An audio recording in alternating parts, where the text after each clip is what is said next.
Bonjour, mon nom est Jean-Claude de Calonne. Je suis président de cette belle association Passeurs d'Art qui s'appelle aujourd'hui Tutti Passeurs d'Art. Aujourd'hui, je vais vous raconter un petit peu comment tout ça s'est passé.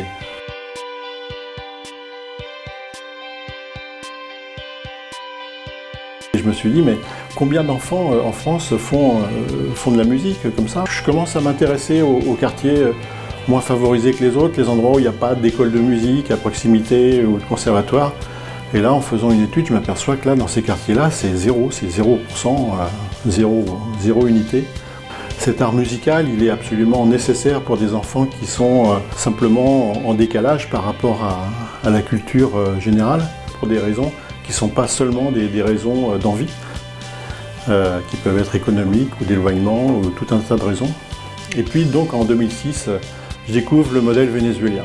Et le système, c'est un projet en fait d'éducation sociale, oui, où l'idée c'est de donner l'accès aux arts aux enfants que voilà, ils n'ont normalement pas la possibilité de le faire. Moi, c'est de ça dont j'ai envie. Quelques années plus tard, j'ai créé Tutti Passeurs d'Art quand même, qui signifie bien qu'on veut faire les choses ensemble et que je veux qu'on passe au-dessus. Je veux qu'on fasse vraiment ça. Je veux réussir à prouver que les enfants peuvent aller très bien s'ils font de la musique. L'idée, c'était de se dire qu'il y avait dans toutes les écoles des enfants qui ont besoin d'aller plus loin. Et je me suis dit, un orchestre dans chaque école, ce serait pas idiot pour pouvoir mieux se sentir, pour avoir moins peur du système scolaire. Tutti m'a guidé, m'a sorti de mon sentier scolaire où j'étais voué pas à l'échec, mais à quelque chose de pas très glorieux. Et m'a guidé vers quelque chose. Enfin, je pense qu'aujourd'hui je fais un très beau métier, je l'espère. Et un métier qui me plaît surtout, et dans lequel j'ai envie de continuer, de m'épanouir. Et en plus, ça me permet aussi d'aider encore et toujours l'association en réparant les instruments, en faisant des présentations aussi devant les enfants, que ce soit pour leur parler de mon parcours et les encourager, eux, à aller plus loin.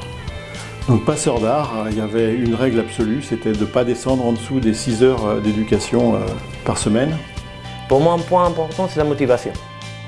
Je sais quand j'étais petit que j'avais envie de faire la musique parce que j'ai vu ce que ça fait pour ma sœur et mon frère.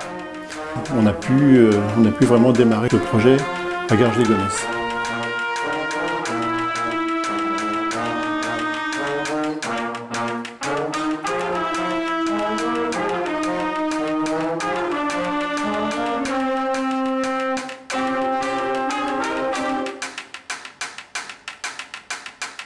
On ne nous attendait pas, bien sûr, et le résultat a été vraiment phénoménal immédiatement. Ça nous a prouvé qu'on avait raison.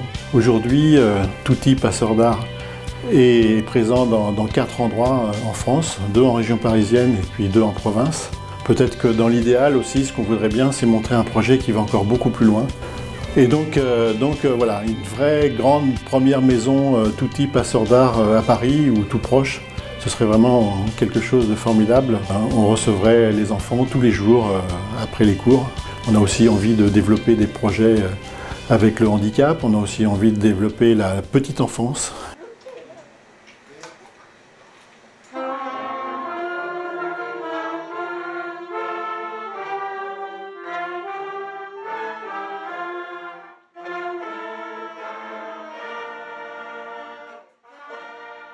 On va montrer ce que c'est que la musique et combien elle peut faire du bien à tout le monde.